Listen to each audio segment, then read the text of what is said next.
하나님 말씀은 사도행전 17장 24절에서 31절까지의 말씀입니다. 사도행전 17장 24절에서 31절까지입니다. 사도행전 17장 24절에서 31절까지입니다. 사도행전 17장 24절에서 31절, 우리 같이 함께 24절부터 31절 함께 우리 합독하겠습니다. 우주와 그 가운데 있는 만물을 지으신 하나님께서는 천지의 주제시니 손으로 지은 전에 계시지 아니하시고 또 무엇이 부족한 것처럼 사람의 손으로 섬김을 받으시는 것이 아니니 이는 만민에게 생명과 호흡과 만물을 친히 주시는 이심이라. 인류의 모든 족속을 한 혈통으로 만드사 온 땅에 살게 하시고 그들의 연대를 정하시며 거주의 경계를 한정하셨으니 이는 사람으로 혹 하나님을 더듬어 찾아 발견하게 하려 하심이로되 그는 우리 각 사람에게서 멀리 계시지 아니하도다. 우리가 그를 힘입어 살며 기동하며 존재하느니라. 너희 시인 중 어떤 사람들의 말과 같이 우리가 그의 소생이라 하니 이와 같이 하나님의 소생이 되었은즉 하나님을 금이나 은이나 돌에다 사람의 기술과 고안으로 새긴 것들과 같이 여길 것이 아니니라. 알지 못하던 시대에는 하나님이 간과하셨거니와 이제는 어디든지 사람에게 다 명하사 회개하라 하셨으니 이는 정하신 사람으로 하여금 천하를 공의로 심판하실 날을 작정하시고 이에 그를 죽은 자 가운데서 다시 살리신 것으로 모든 사람에게 믿을 만한 증거를 주셨음이라 하니라. 아멘. 오늘은 찾아 발견하게 하려 하심이라 라는 제목의 말씀으로 함께 은혜를 나누겠습니다. 이번 달 저희 목회자 독서 클럽의 책이 무명이라는 책입니다. 그래서 저자와 함께 이 책의 내용을 가지고 나누었는데 이 무명이라는 책에는 가장 먼저 꿈을 이야기합니다. 그리고 그 꿈 챕터 안에는 단단한 사람이 등장합니다. 처음 이제 교회에 나오는 분들에게 함께 이제 성경을 공부하는데 그 처음을 꿈이라는 주제로 잡은 것입니다. 그 처음에는 왜 꿈이라고 잡았을까 생각했는데 보통 꿈이라고 하면 마지막에 이 언급해야 되지 않을까 생각했는데 저자의 생각은 달랐습니다. 세상에서 보통 유능한 사람들이란 똑똑하고 지식이 있고 리더십이 뛰어나거나 정의롭고 깨끗한 사람들을 생각합니다. 그런데 성경의 사람들은 참 표현하기가 어렵습니다. 너무나도 다양하고 또 복잡하기도 하고 또 우리가 생각하기에 별로 뛰어나지 않는 그런 사람들, 또 기생라합과 같은 사람도 예수 그리스도의 메시아의 족보에 오르게 됩니다. 그래서 성경의 인물들은 이 세상이 원하고 바라는 그런 인재상의 모습이 아닙니다. 이 시대에 뛰어나다고 생각하는 사람과는 거리가 있습니다. 심지어는 평균에도 미치지 못합니다. 그리고 신체적인 조건도 지적인 수준도 뛰어나지 않습니다. 물론 평균보다 뛰어난 사람들이 간혹 있긴 합니다. 바울과 같은 사람, 또 모세와 같은 사람, 지극히 소수일 뿐입니다. 그런데 한 가지 공통점이 있습니다. 이 성경의 믿음의 사람들은 아주 정확한 공통점인데 저자는 그것을 단단함이라고 하였습니다. 성경에서 하나님을 만난 사람들은 이상하리만큼 단단합니다. 이 세상이 깰 수 없는 단단함을 가지고 있습니다. 세상이 감당하지 못하는 사람이고 이 사람들은 천하를 어지럽히는 사람들입니다. 성경의 인물들이 각자 다르지만 그들은 하나같이 단단함이라는 인격적 특성을 가지고 있습니다. 이 단단함이 무엇이겠습니까? 품위와 질서가 있고 빛과 진리를 사랑하고 거짓과 불의를 미워하는 단호함입니다. 그리고 또 한 가지가 있는데 그것이 바로 꿈입니다. 성경의 인물들이 추구하던 것이 꿈입니다. 하나님 나라에 대한 꿈을 가지고 있습니다. 하나님을 믿지 않는 사람들은 결코 꾸지 못하는 하나님이 주시는 꿈이 있습니다. 예수님을 믿고 예수님 나라에 대한 꿈을 꾸고 그 꿈을 가지고 이 단단한 마음으로 살아갑니다. 누가복음 14장 31절 32절에 보면 또 어떤 임금이 다른 임금과 싸우러 갈 때에 먼저 앉아 1만 명으로서 저 2만 명을 거느리고 오는 자를 대적할 수 있을까 헤아리지 아니하겠느냐.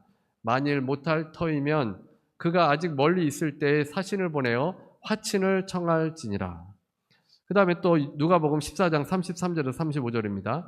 이와 같이 너희 중에 누구든지 자기의 모든 소유를 버리지 아니하면 능히 내 제자가 되지 못하리라.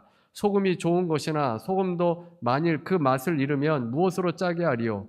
땅에도 거름에도 쓸데없어 내버리느니라.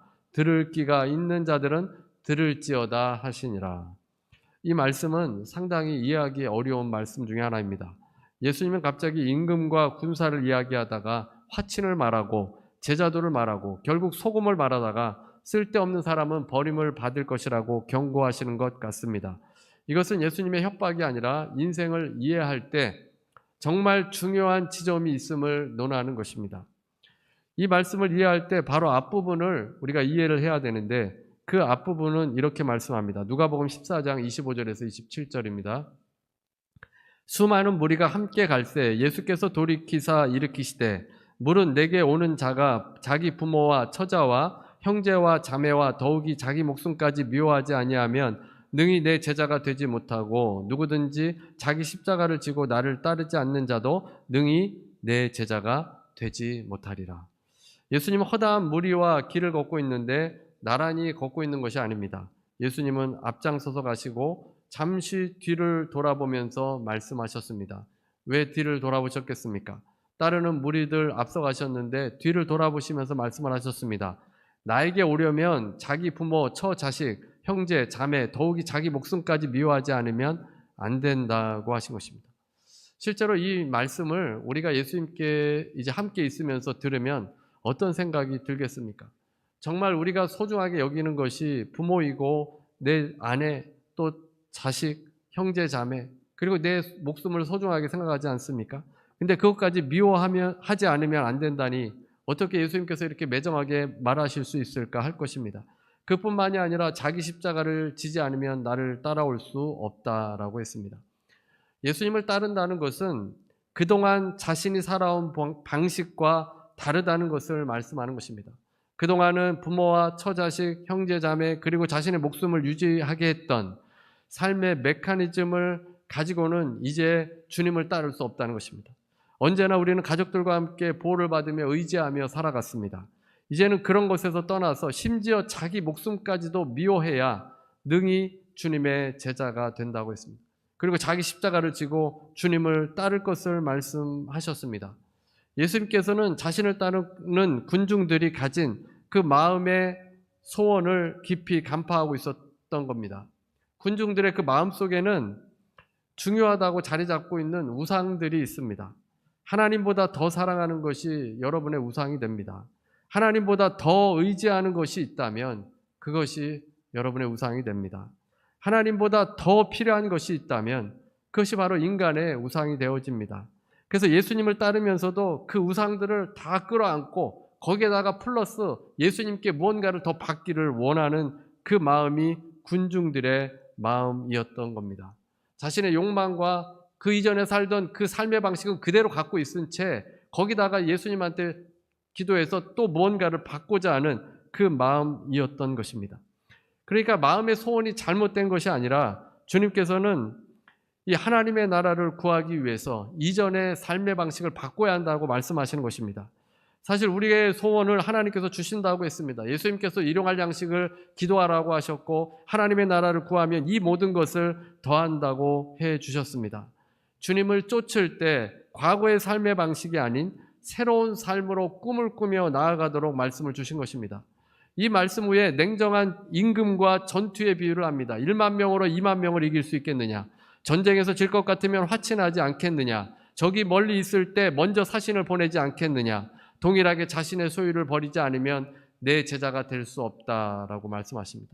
소금은 소금으로만 존재해야 한다. 그것을 잃어버리면 버림을 받는다 했습니다. 사람들이 꾸는 꿈과 예수님이 주시는 꿈이 다릅니다. 조화와 일치가 될 수 없습니다. 예수님께서는 여러분의 꿈을 무시하시는 것이 아닙니다. 또는 가볍게 여기는 것이 아닙니다. 오히려 주님께서는 여러분의 꿈대로 이루어지기를 원하십니다. 어설픈 꿈이 아니라 주님께서는 우리가 꾸는 그 하찮은 그런 꿈, 어찌 보면 좋은 꿈일 수도 있지만 주님 보실 때는 그 꿈보다 영원한 꿈을 꾸기를 원하시는 겁니다. 그 꿈을 가지고 주님을 따르기를 원하신다는 것입니다. 영원한 꿈을 갖고 살아가라는 것입니다. 예수님을 믿고 여전히 이 세상의 꿈을 꾸고 살면 항상 불안하고 낙심되고 실망할 수밖에 없습니다. 그래서 주님께서 우리를 단단하게 만드시기 위해서 영원한 나라의 꿈을 주시는 겁니다. 흔들리지 않는 그 영원한 나라, 그 꿈을 꾸면서 우리의 삶의 방식이 완전히 바뀌기를 원하신 것입니다. 그래야만 우리의 믿음이 견고한 믿음으로 나아갈 수 있습니다. 아직도 물질과 명예와 쾌락과 사람이 우상이 되어서 살아간다면, 그것을 붙들고 살아간다면 이 땅에서는 실망밖에 맛볼 수밖에 없습니다. 불안함과 항상 두려움 속에 살아갈 수밖에 없습니다. 평생 흔들리며 광야를 벗어날 수 없습니다. 단단한 성경의 그 믿음의 사람들과 같이 살려면 주님 나라의 꿈을 품고 살아가야 합니다. 우리가 지난 시간에 아덴에 대해서 함께 은혜를 나누었습니다. 아덴은 어떤 도시보다도 우상이 많은 도시입니다. 그 당시 아테네가 얼마나 유명한 도시였습니까? 수많은 종교와 우상들과 또 철학자들이 몰려왔던 곳이 아테네입니다. 그곳에 신당과 우상들을 이제 만들어 놓다 보니까 도시 전체가 우상의 도시가 되었습니다. 바울은 사람들이 알지 못하는 우상들을 들여다놓은 곳에 분노를 느꼈습니다. 바울 안에 성령과 충돌하는 것입니다. 하나님께서 이스라엘 백성들이 우상을 섬길 때 하나님께서 느끼셨던 분노, 그 분노가 바울 안에서 일어나게 되어집니다. 바울은 알지 못하는 신을 위한 제단을 언급하면서 설교를 합니다. 그동안 아덴의 사람들은 알지도 못하는 신을 경배해 왔습니다. 바울은 이제 그 신을 알려주겠다고 했습니다. 사람들 마음속에서는 신에 대한 열망이 있는데 그 열망 때문에 잘 알지도 못하는 우상을 갖다 세워놓은 것입니다. 이제는 정말 섬겨야 할 신, 실제이신 그 하나님을 알려주겠다는 것입니다. 천지와 우주와 만물을 창조하신 하나님을 알려주시겠다는 것입니다.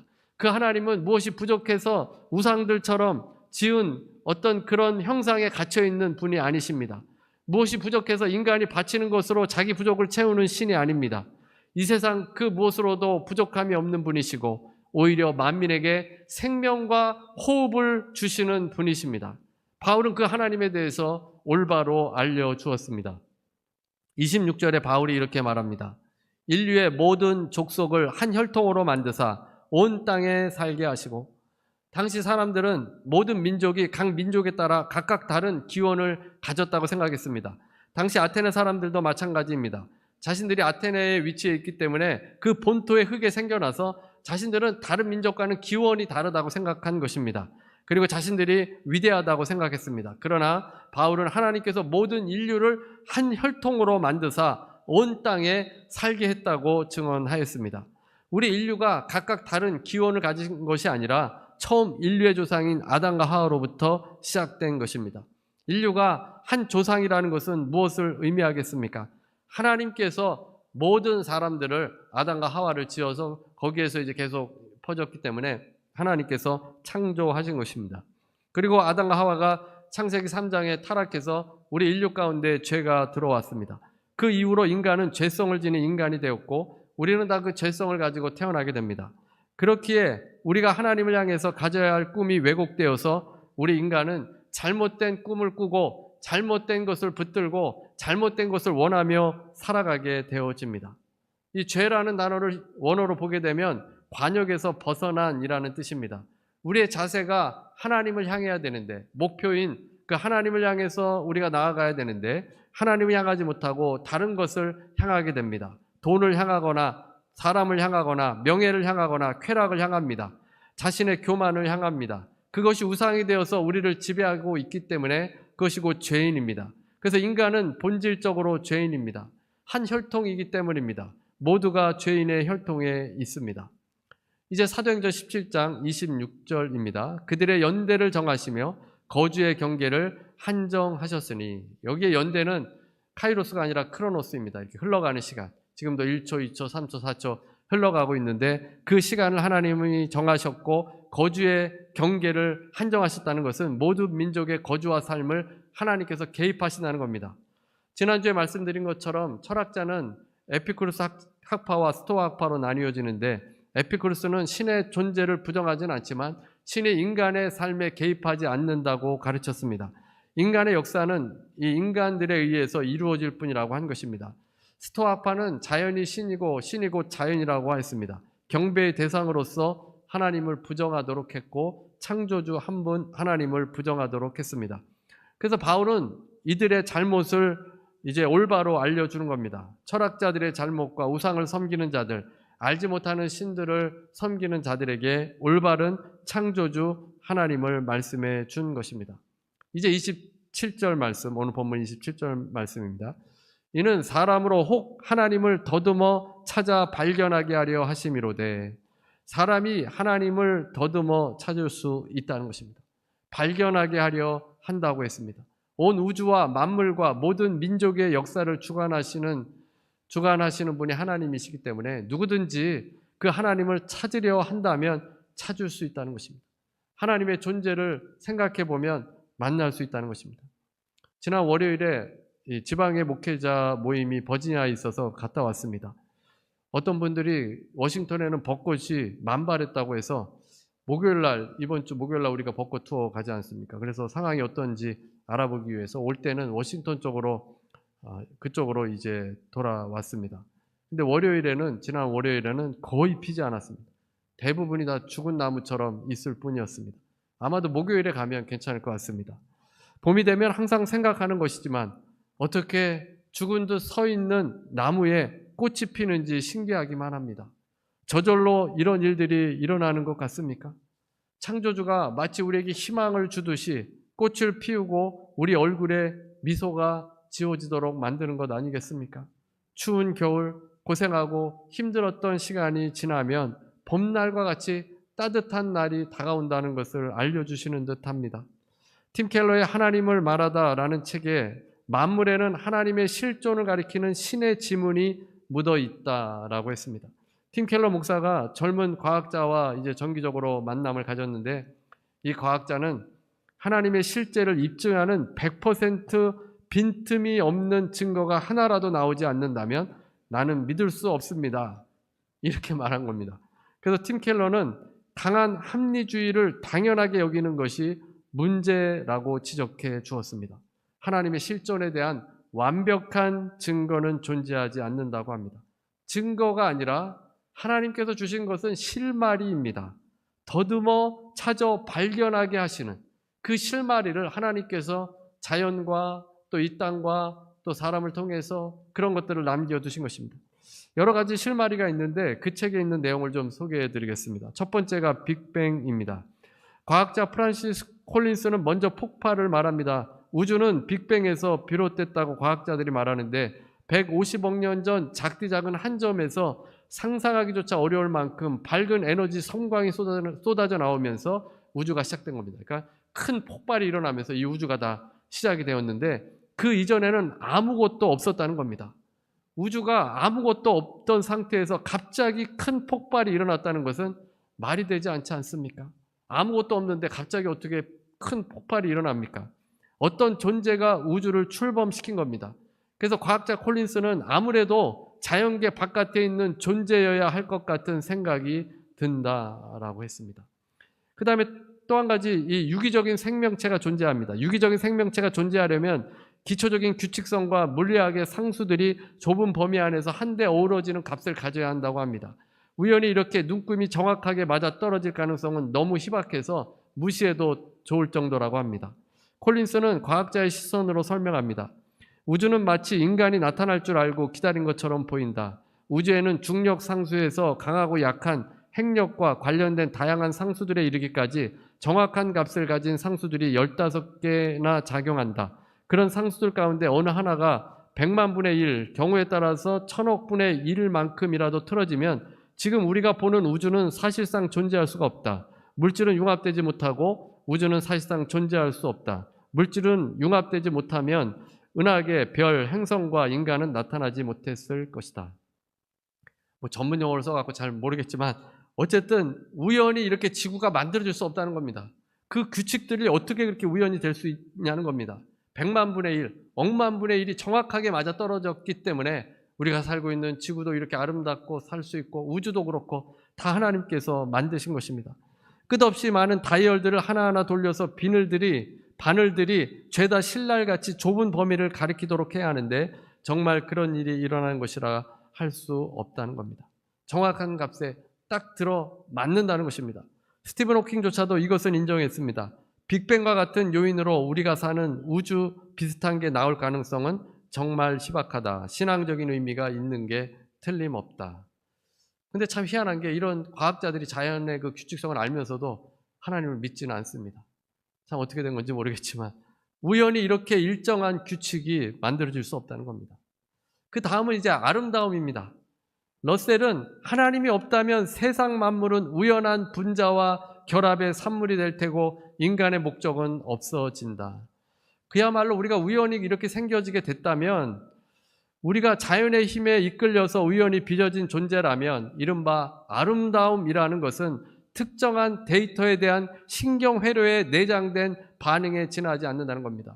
우리가 우연히 생겨났다면 아름다운 그 경치를 생각하는 것은 그저 먹을거리를 찾으려고 아름다움이 들어와 있다고 그렇게 생각하는 겁니다. 우리가 음악을 감상하지 않습니까? 우리가 먹고 살기 위해서 음악을 합니까? 그 아름다움 때문에 여러 그 훌륭한 음악을 듣지 않습니까?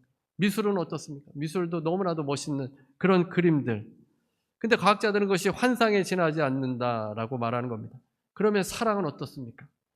맹목적인 자연에 의해서 빚어진 존재라면 사랑이라고 부르는 것은 단지 생화학적인 반응으로만 보게 됩니다. 그러나 세상에는 진리가 있고 정의가 있고 선이 있고 사랑이 있고 아름다운 것들이 너무 많습니다. 베토벤의 음악을 들으면서 감동을 받습니다. 아무리 이 세상이 우연히 만들어졌다고 주장하는 사람들도 자연을 보고 경이감을 느끼고 아름다움을 느낍니다. 예술 작품을 보고 감동을 받습니다. 괴테는 이것을 가리켜서 신성한 갈망이라고 불렀습니다. 성 어거스틴은 고백록에서 채워지지 않는 이런 욕구들이야말로 하나님의 실제에 다가서는 실마리들이라고 설명을 했습니다. 저녁에 여러분이 스테이크를 먹고 싶다고 해서 그날 저녁에 반드시 스테이크를 먹을 수 있는 것은 아닙니다. 아내가 된장국을 준비해 놓으면 된장국을 먹어야 합니다. 그런데 우리가 이제 먹고 싶다라는 그 욕망이 있는 것은 이 스테이크라는 실체가 있다는 것을 말합니다. 그래서 음식이라는 실체가 존재하기 때문에 우리가 그것을 먹고 싶다라는 그 욕구를 느끼게 된다는 겁니다. 우리 인간에게 타고난 욕망들이 있는데 그것은 만족시킬 수 있는 대상들이 있습니다. 갈증이 있다면 해소할 물이 있고 배가 고프면 음식을 먹을 음식이 있어서 그 욕구를 채울 수 있게 합니다. 아름다움이 불러일으키는 채워지지 않는 갈망도 실제가 있는 것입니다. 기쁨, 사랑, 아름다운 욕구는 이 땅에서 완전히 메워지지는 않습니다. 인간은 세상에서 그 어떤 것으로도 채워지지 않는 무언가를 항상 이 마음에 갈망하고 있습니다. 신에 대한 갈망, 영원, 또 선함, 이런 갈망들이 있기 때문에 영화도 보면 판타지 영화를 만드는 이유가 우리 마음에 그런 갈망들이 있기 때문에 그런 것을 보면 막 재미가 있고 감동을 느끼기도 하는 것입니다. 그래서 우리에게 그런 소망이 있고 신에 대한 아이디어가 들어가 있고 이것은 실체가 있다는 것을 의미한다는 것입니다. 누군가 간절히 원하는 소원은 무언가의 그 실체가 있다는 실마리, 하나님이 있다는 실마리를 제공해 주는 것입니다. 물론 진화론자들은 신을 이해하고 받아들인다면 그건 정말 그런 존재가 살아있어서가 아니라 그 믿음이 생존에 도움을 주다 보니 신을 추구하는 성향이 인간 내면에 정착되었기 때문이라고 주장합니다. 그런데 어떤 신념이 진실이고 어떤 신념이 환상인지는 설명하지 못합니다. 과학적인 추론 역시 환상일 수 있는 것입니다. 그래서 팀 켈러는 이것이 진화생물학과 진화론을 통틀어서 가장 치명적인 아킬레스건 중에 하나이다라고 말했고 찰스 다윈마저도 이런 취약점을 자각했습니다. 인간에게 창조주를 지우려는 그런 노력들이 있고 안간힘을 쓰는데 어떤 결과도 사실 믿음을 가진 사람들을 설득시키지는 못합니다. 오히려 하나님을 믿으면서 다 선명하게 이해되지 않습니까? 빅뱅을 이해하지 못할 리 없습니다. 하나님께서 말씀으로 이 땅을 창조하면서 그 폭발을 사용하실 수 있습니다. 우주의 미세 조종이나 자연의 규칙성이 당연합니다. 하나님이 존재하시니까 우리 안에 선이 있고 아름다움이 있고 사랑이 우리 안에 있습니다. 하나님을 믿으면 너무나도 분명하게 설명이 되어집니다. 인간은 인생이 무의미하다고 하면서도 무의미하게 살지 않으려고 발버둥 칩니다. 하나님께서 창조주가 되셔서 우리 인생에 의미를 부여해 주셨기 때문입니다. 28절입니다. 우리가 그를 힘입어 살며 기동하며 존재하느니라. 너희 시인 중 어떤 사람들의 말과 같이 우리가 그의 소생이라 하니, 우리가 하나님을 힘입어서 살고 움직이고 존재하고 있는 겁니다. 우리의 일상생활 안에서도 하나님께서 우리의 삶에 개입하시고 우리가 하나님 안에 살고 움직이고 존재하도록 인도해 주십니다. 우리가 죄성을 지었기 때문에 관역이 벗어나듯이 다른 곳을 향하고 있어서 깨닫지 못할 뿐입니다. 창조주를 마음에서 양심에서 지워버리려고 하고 있고 우상이 내 안에 들어와 있어서 사람들이 하나님을 발견하지 못할 뿐이지만, 하나님은 우리의 인생 가운데 찾아오셔서 우리를 인도하시고 이끌어 주십니다. 이제 우리에게는 이 단단함이 있어야 합니다. 하나님께서 살아계시고 예수 그리스도를 보내주신 사실을 깨닫고 흔들리지 말아야 합니다. 사도 바울이 하나님의 나라의 꿈을 향해 흔들림 없이 달려갔듯이 우리에게 이 단단함이 있어야 합니다. 그래서 수많은 철학자들과 우상들이 즐비한 그 아덴에서 바울은 담대하게 단단한 마음으로 하나님을 증거하고 복음을 증거할 수 있었던 것입니다. 하나님께서 살아계심을 믿고 우리 일상이 하나님을 힘입어 살며 기동하는 존재라는 것을 깨닫고 우리의 믿음이 견고할 수 있도록 해줘야 합니다. 여러분, 이제 회개하고 하나님의 백성이 되었으니, 주님을 더듬어 찾아 발견하게 되었으니 단단한 믿음으로, 견고한 믿음으로 하나님의 나라의 꿈을 꾸는 여러분 모두가 되시기를 주님의 이름으로 축원합니다. 우리 찬송가 524장, 우리 갈 길을 밝히 찬송하실 텐데요. 더듬어 주님을 찾을 수 있도록 주님께서 우리에게 길을 밝혀주십니다. 믿음을 가지고 주님께 나아가시는 여러분 모두가 되시기를 바랍니다. 사랑의 하나님, 주님께서 우리를 말씀으로 창조하시고 구원하여 주심을 아버지 감사합니다.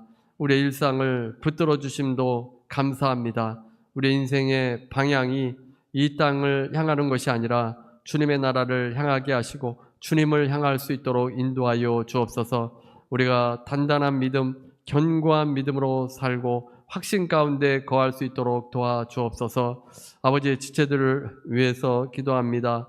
아버지께서 붙잡아 주시고 병으로 고통당하고 또 문제로 어려움을 당하는 지체들도 있습니다. 하나님께서 그 마음을 만져주시고 또 그 환부를 만져주셔서 회복의 역사가 일어나게 해 주시옵소서. 예수 이름으로 명하노니 모든 병만은 떠나갈지어다. 예수 이름으로 명하노니 육신의 어려움, 육신의 통증 예수 이름으로 명하노니 떠나갈지어다. 모든 병만은 머리부터 발끝까지 떠나갈지어다. 온전케 되게 하여 주시고 회복되게 하여 주시고 라파의 하나님께서 고쳐주셔서 아버지 건강한 몸이 되어져서 하나님께 영광 돌리게 하여 주옵소서. 아버지 마음의 문제, 또 가정의 문제가 있습니까? 인간관계의 문제가 있습니까? 아버지 또 일터의 문제가 있습니까? 다 주님 앞에 내려놓습니다. 하나님께서 합력하여 선으로 만들어 주시고 우리의 신앙이 성장되게 하여 주시며 아버지 해결받을 수 있도록 인도하여 주셔서 주님 안에서 기쁨으로 충만해지며 주님 살아 역사하심을 경험할 수 있게 해 주옵소서.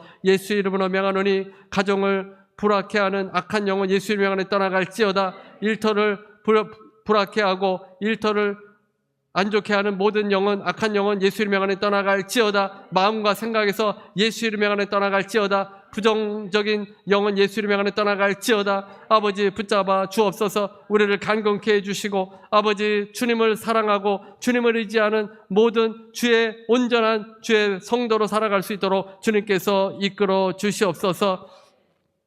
오직 주님 바라는 모습으로 주님께 나아갈 수 있도록 도와주옵소서.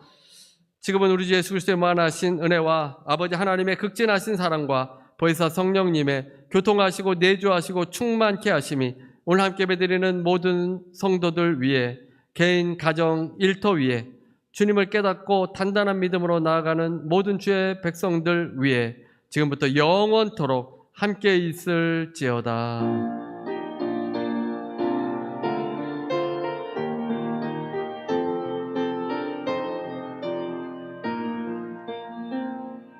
하나님께 감사의 박수 드리시겠습니다.